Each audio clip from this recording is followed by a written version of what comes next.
Hey everyone, welcome to Fix It Flow. In this video, we're going to talk about Roblox Studio and answer the big question: is it easy or hard for beginners?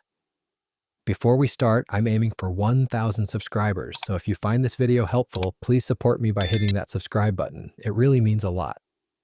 So let's get into it. Roblox Studio is the official platform where players can create their own games and experiences. It gives you two paths. You can use simple drag and drop tools or dive into Lua scripting for more advanced features. For beginners, the real question is, how user-friendly is it if you've never built a game before? At first glance, it feels pretty simple.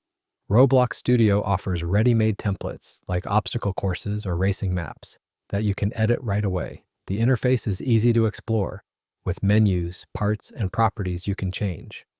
But here's the catch: if you want to go beyond the basics and add custom gameplay, you'll need Lua scripting. And that can be tough if you've never coded before.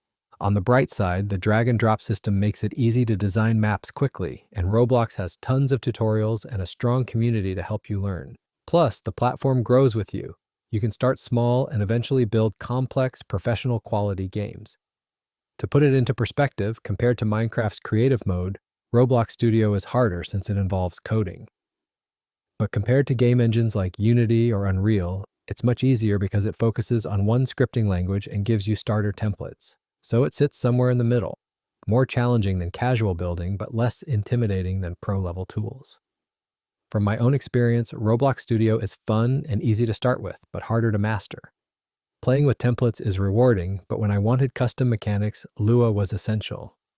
It felt overwhelming at first, but the satisfaction of making things work exactly how I imagined was worth the effort. If you're just starting out, my advice is simple. Begin with templates and tutorials, set small goals, and use the developer hub and forums to learn Lua step by step.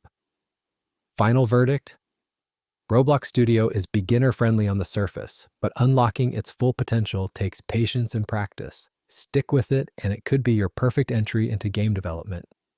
And that's it for today's video. If you found this helpful, don't forget to like, subscribe, and drop a comment if you have any questions. Thanks for watching, and I'll see you in the next one.